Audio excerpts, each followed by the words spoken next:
as an entrepreneur in 2006, and to this day, still currently owning and operating my current business, one of my current businesses, since 2008.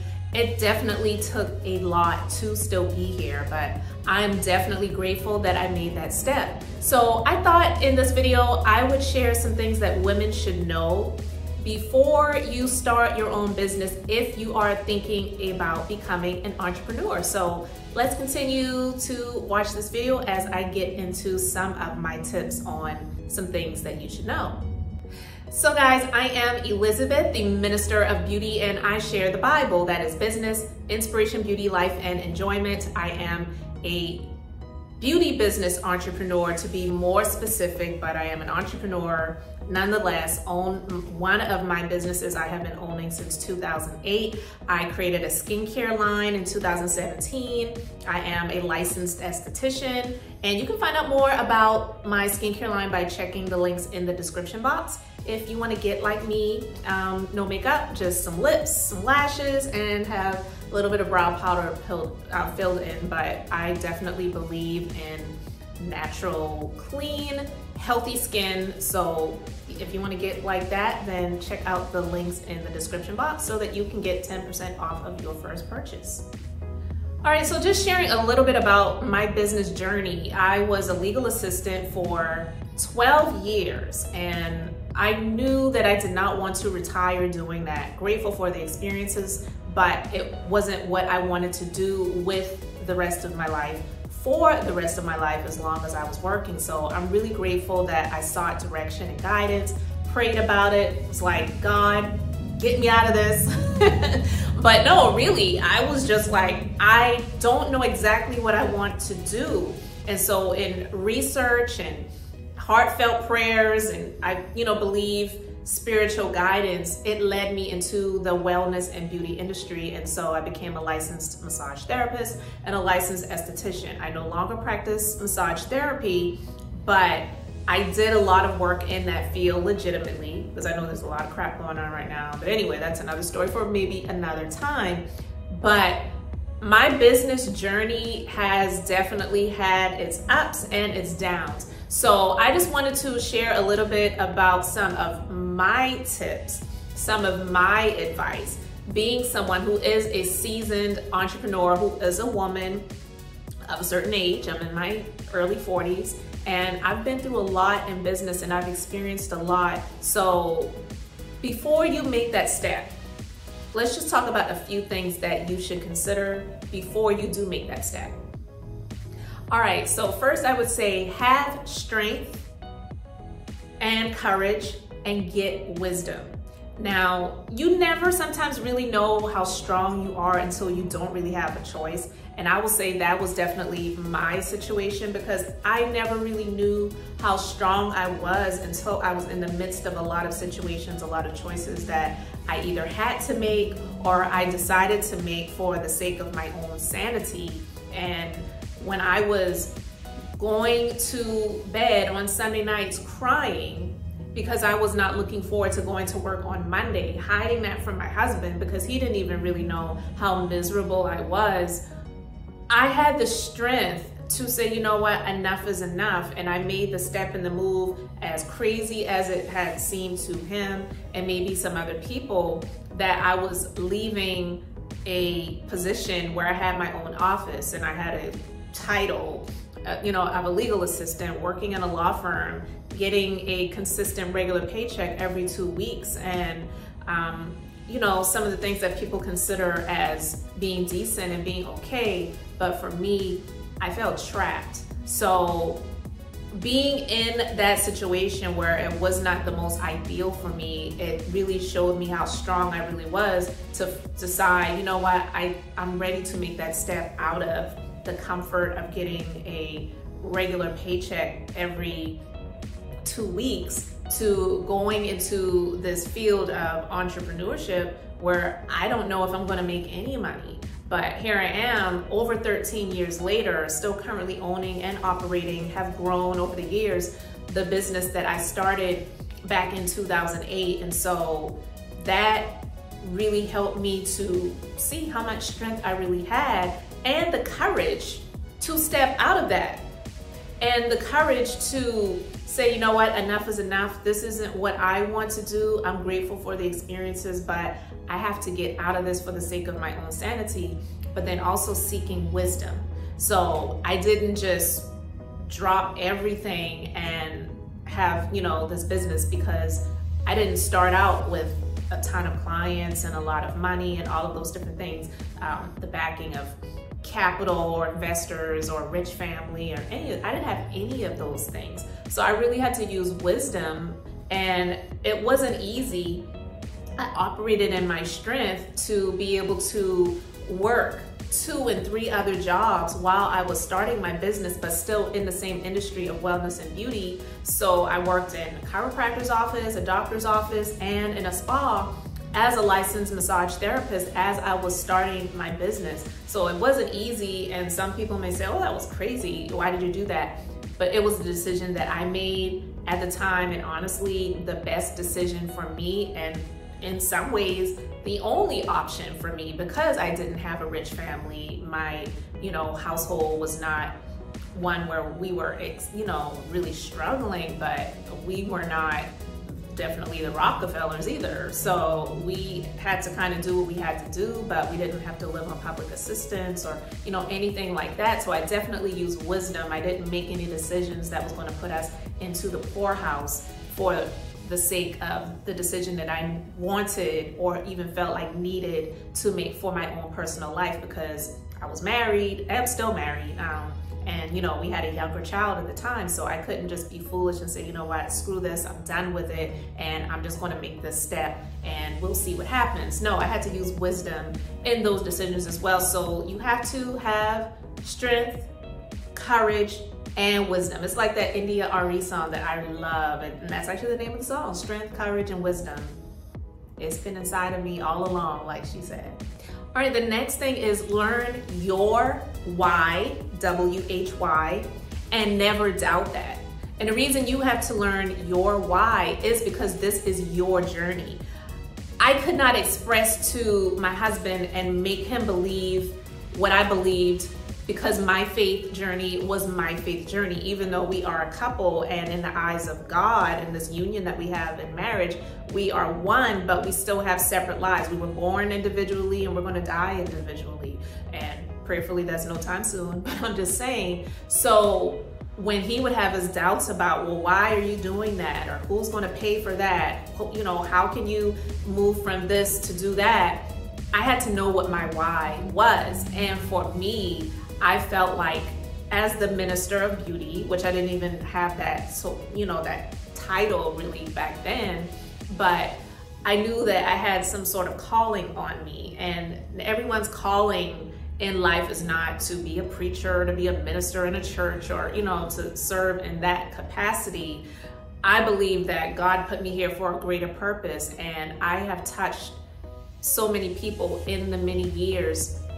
It affected so many people in the many years that I have been operating in this industry and in my business, that some admit and some don't admit. And even some that may, you know, have gotten a big head about themselves and you know, flipped on me later. I have the text messages and the emails and the letters to prove it at the time that I taught them so much. I helped them in so many ways and all those different things. And I'm not saying that I need anyone to give me pats on the back or accolades or kudos or applause, but I'm just basically saying I knew that my why was a greater purpose than just being in an office working for these attorneys doing grunt work that I was not happy doing.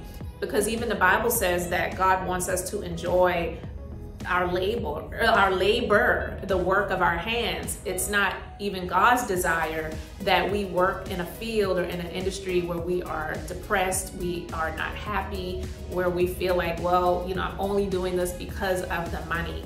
I wanted peace, and I definitely feel like I got that moving out of that industry into this. And I'm so glad, going back to my previous, that I had the strength, courage, and wisdom to do that. So learn your why and never doubt it, because there will be others that will try to cast doubt and a shadow of doubt over what you are believing. And again, your faith walk is your faith walk. No one else should be able to deter you based on, well, do you think that's what you should be doing? Or are you sure? Because I had people that did that to me too. And when, especially people who are not in my, family would cast that doubt, for me, it was like, peace. I can't even be around you, because that can really cause you to make some detrimental decisions in your life when people try to cast doubt on you, because in actuality, what they're doing is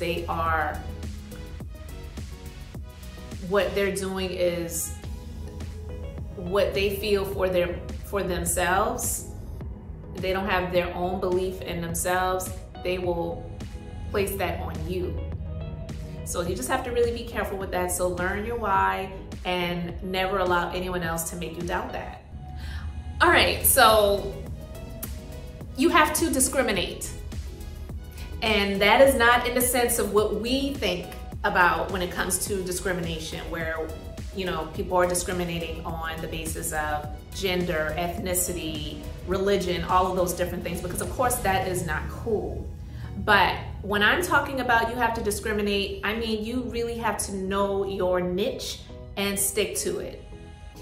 And I'm so glad that I learned to discriminate and say, you know what?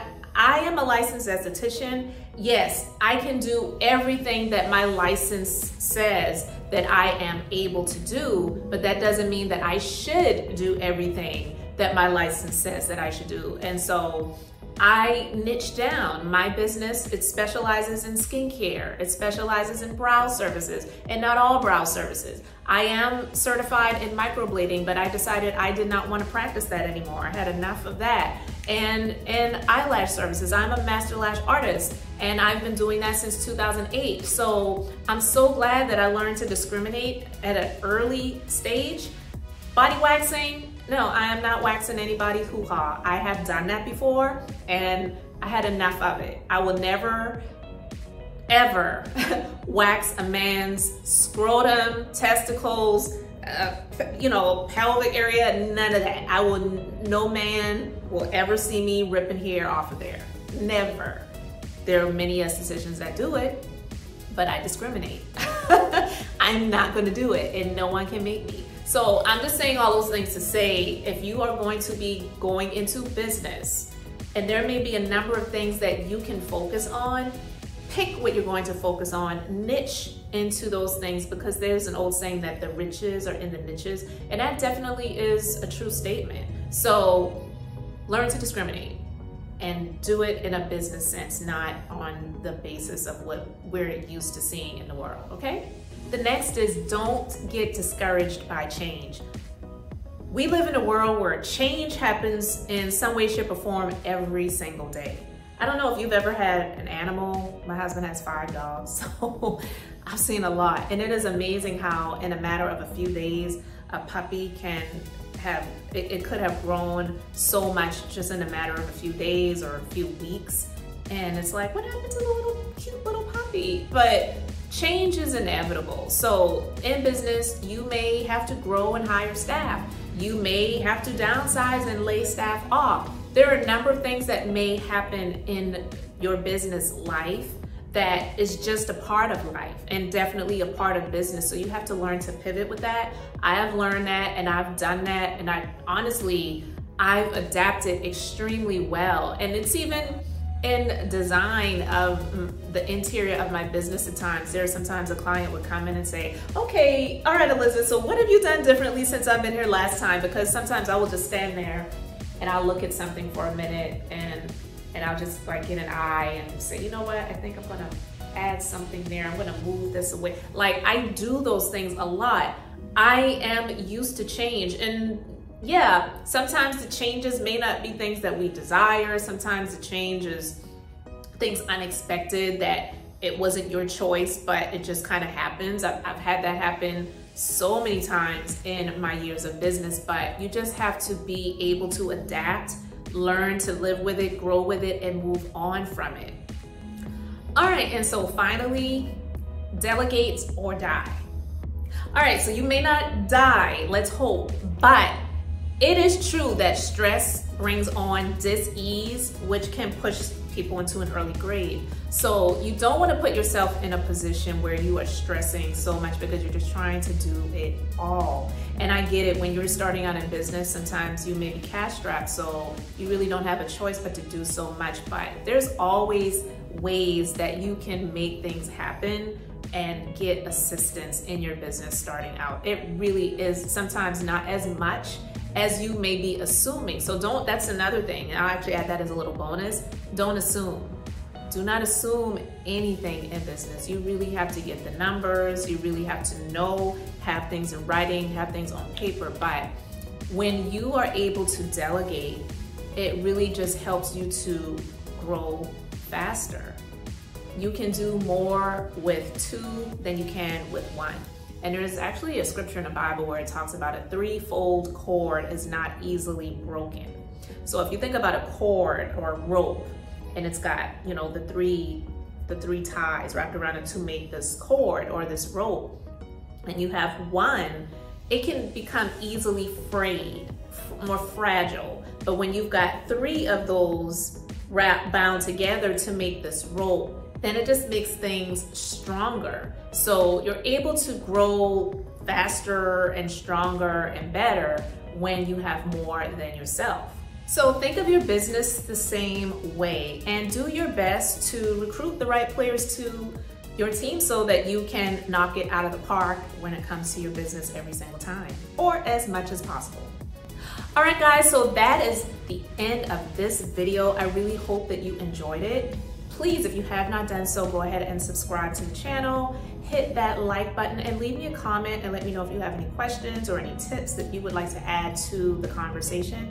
Guys, I really appreciate you taking the time to be here with me on the Minister of Beauty channel as I share the Bible that is business, inspiration, beauty, life, and enjoyment. So until the next time, I hope you all have an amazingly blessed and beautiful day.